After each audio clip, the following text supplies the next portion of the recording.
नमस्कार दोस्तों। तो मैं हूं सुनील और आप यहाँ देख रहे हैं सुनील्स करंट अफेयर चैनल में। तो आज हम यहाँ पे डिस्कस करने वाले हैं 10th जून के मोस्ट इम्पोर्टेंट करंट अफेयर्स। तो चलिए शुरू करते हैं। आज का पहला न्यूज़ तो नहीं है, पहले आज हम पढ़ेंगे एक स्कीम के बारे में, उसके बाद आज का न्यूज़ स्टार्ट करेंगे। ओके, तो पहला एक स्कीम है, ये है Svamitva e property cards distributed. Okay, PM Narendra Modi launched the distribution of e-property cards underneath the SPA मितवा। इसका फुल फॉर्म क्या है? Survey of village and mapping with improvised technology in village areas. Okay, और एक बार बोल देता हूँ, एसपीए मितवा इसका फुल फॉर्म है survey of villages and mapping with improvised technology in village area. जो पीएम हमारे हैं प्राइम मिनिस्टर नरेंद्र मोदी जी, उन्होंने लॉन्च किया है the distribution of E property cards underneath the SPA Mitwa scheme. Around 4.09 lakh property cards have been distributed. The cards were allotted on the sidelines of National Panchayati Raj Day celebration। जो national पंचायती राज दिवस था उस दिन ये जो card है, ये जो प्रॉपर्टी कार्ड है, ये डिस्ट्रीब्यूट किया गया था। ओके, तो ये स्कीम का नाम था एसपीए मितवा स्कीम।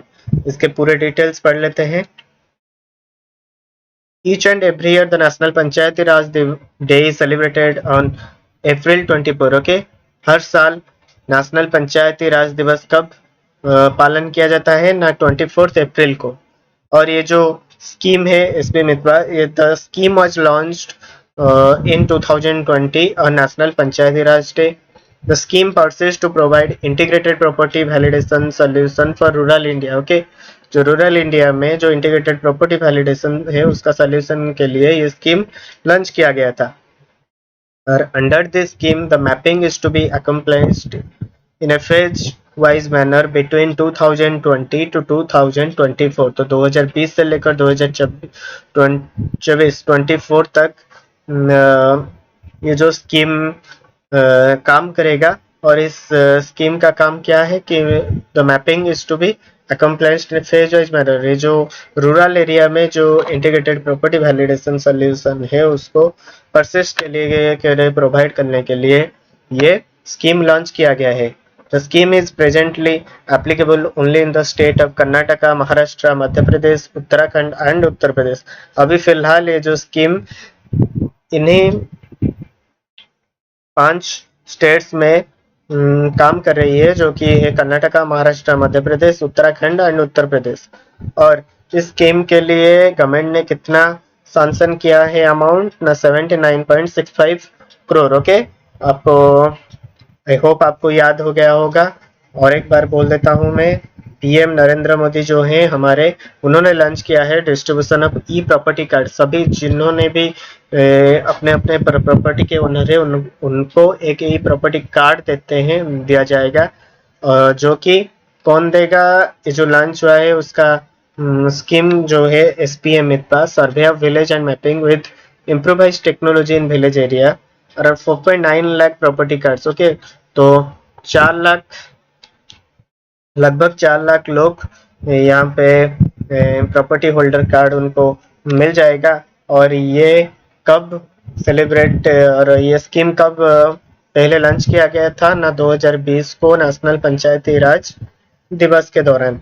और ये स्कीम का क्या काम है ना? The scheme persist to provide integrated property validation solution for rural area.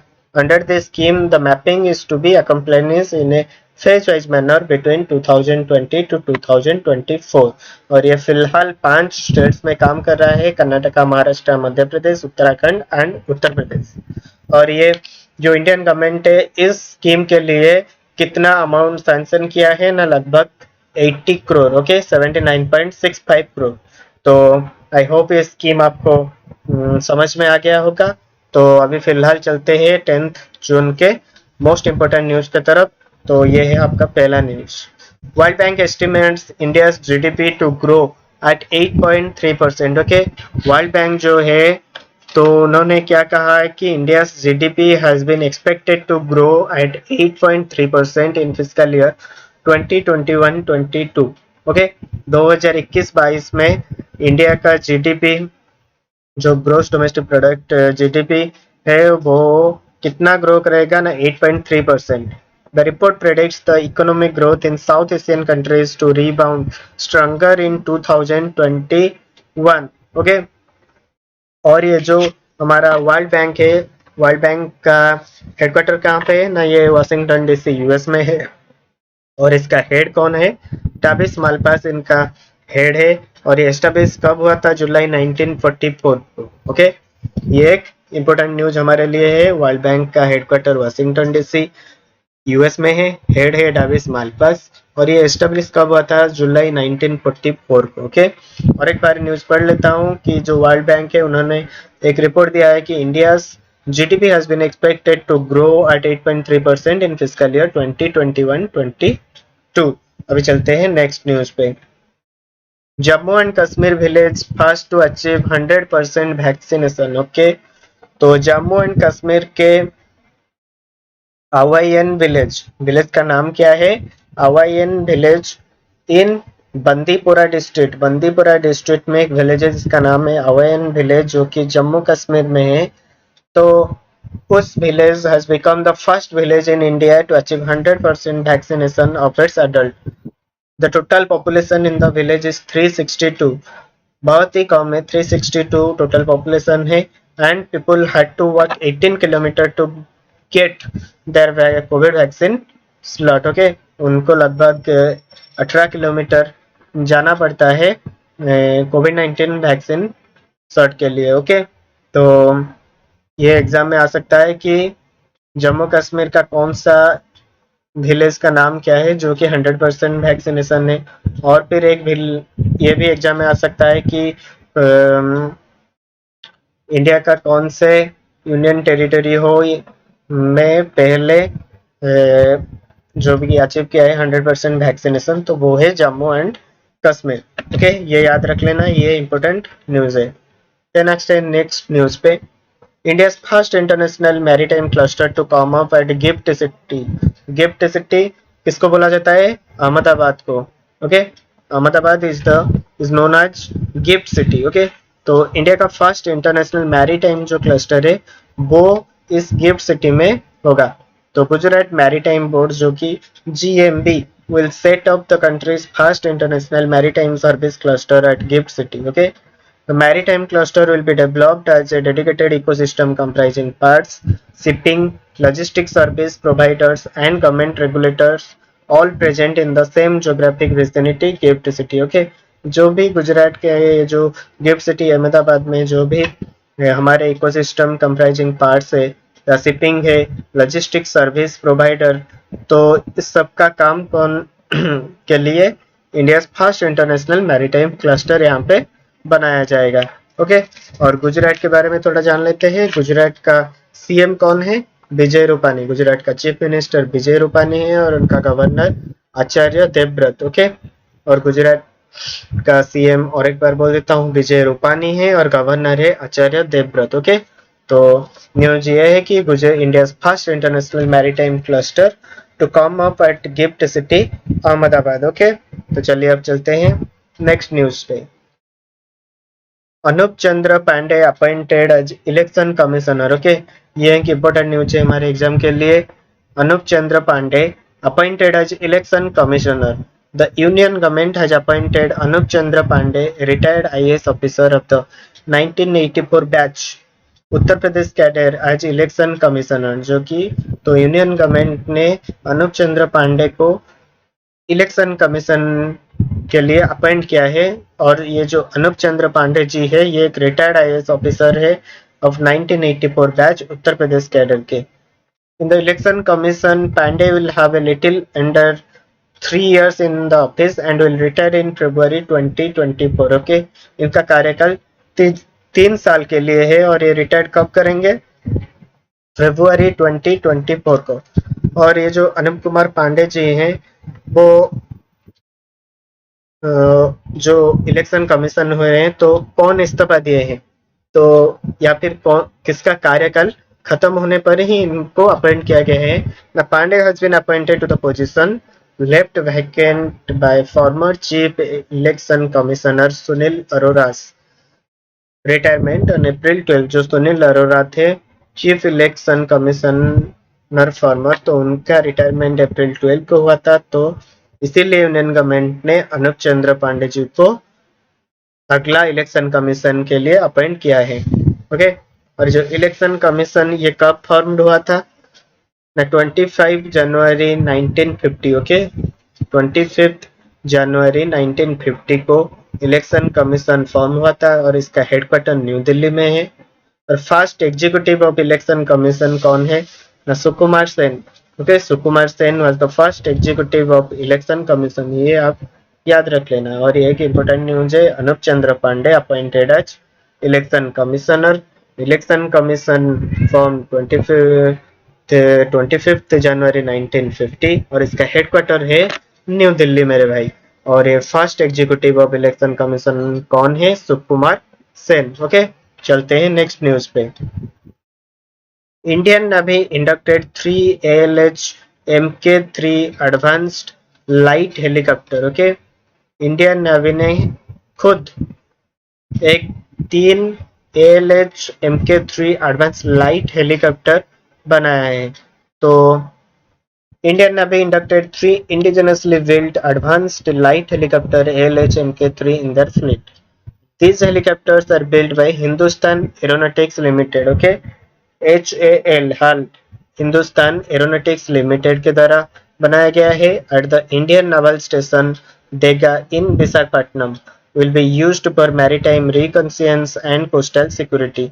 तो ये जो 3 लाइट हेलीकॉप्टर ALH MK3 बनाया गया है, इसका काम क्या होगा ना, maritime reconnaissance and coastal security के लिए ये तैयार किया गया है। और इसको कौन बनाया है, हिंदुस्तान एरोनॉटिक्स लिमिटेड ने। कहाँ पे, Indian naval station Dega in Visakhapatnam. तो हिंदुस्तान एरोनॉटिक्स लिमिटेड का CMD कौन है, आर माधवन है इनका CMD मेरे भाई। और इसका हेडक्वार्टर है बेंगलुरु कर्नाटका में। और के आई होप आपको ये न्यूज याद हो गया होगा और समझ में भी आ गया होगा। ये एक इम्पोर्टेंट न्यूज है हमारे एग्जाम के लिए। ओके, इंडियन नेवी ने inducted 3 indigenously built advance light helicopter ALH MK3। और ये किसने बनाया है, हिंदुस्तान एरोनॉटिक्स लिमिटेड ने। कहाँ पे बनाया है ना, इंडियन नेवल स्टेशन INS देगा इन विशाखापट्टनम में। और ये किसके लिए काम करेगा, maritime reconnaissance and coastal security के लिए। ओके, चलते हैं नेक्स्ट न्यूज पे। Indian oil corporation to invest Indian rupees 24,000 crore in Gujarat refinery. Okay, Indian oil corporation limited IOCL ने signed an MOU memorandum of understanding with Gujarat government. IOCL ने Gujarat government के साथ एक MOU साइन किया है to invest around 24,000 crore in 6 project at its Gujarat refinery in Koyali, Vadodara district, Gujarat. Okay, 6 project के लिए 24,000 crore Indian rupees Gujarat government के साथ IOCL ने, इंडियन ऑयल कॉर्पोरेशन लिमिटेड ने एक MOU साइन किया गया है। और this 6 project include India first hydrogen dispensing station. Okay, ये जो 6 प्रोजेक्ट है उनमें से एक है India first hydrogen dispensing station, यहाँ पे होगा। The project will expand the capacity of Gujarat refinery to 18 million metric tons per annum from 13.7 metric ton per annum. Okay, 13.7 million metric ton per annum से इसको expand करके 18 million metric ton per annum को convert किया जाएगा and provide 25,000 direct and indirect jobs also. Setting up of a petrochemical and a lube integration project at the Gujarat refinery also. Setting up a petrochemical and lube integration project भी यहाँ पे Gujarat refinery में set होगा। Setting up of India's first hydrogen dispensing facility. The facility is for fuel cell electric vehicle. Okay, it aims to fuel hydrogen 75 buses of Gujarat State Road Transport Corporation running between Vadodara and Kevadia. Okay, जो बड़ोदरा और केवाड़िया के बीच में जो buses है 75 buses में to fuel hydrogen, उसमें hydrogen fuel करने के लिए ये एक हाइड्रोजन डिस्पेंसिंग फैसिलिटी भी यहाँ पे बनाया जाएगा। ओके, ये वो हाईलाइट से इस हमारे जो एमओयू हुआ था आईओसीएल और गुजरात के बीच में। ओके, चलते हैं नेक्स्ट न्यूज पे। Huge thermosolar plant opens in Chile. Okay, ये एक इम्पोर्टेंट न्यूज है हमारे लिए। Chile on Tuesday inaugurated Latin America's first ever thermosolar energy plant। तो किसने इनागुरेट किया है first ever thermosolar energy plant? ना चिली ने। A vast complex dubbed Cerro Dominador in the Atacama desert. Okay, कहाँ पे? ना Atacama desert that gives a boost to the country's quest for carbon neutrality by 2050। Okay, 2050 तक 2050 तक chilli ने जो inaugurate किया है थर्मोसोलर एनर्जी प्लांट, तो a vast complex of the Cerro Dominar in the Atacama Desert that gives a boost to the India's नहीं, to gives a boost to the country's quest for carbon neutrality। okay, carbon neutrality by 2050। okay, ये एक important news है हमारे लिए। ये the Hindu में आया था ये न्यूज।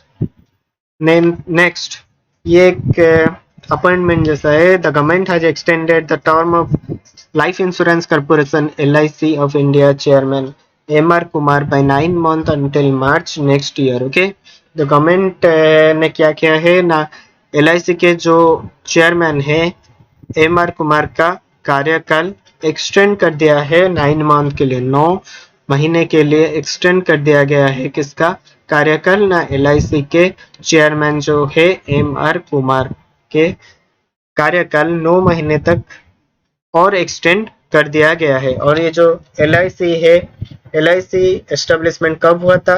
1 सितंबर 1956 को।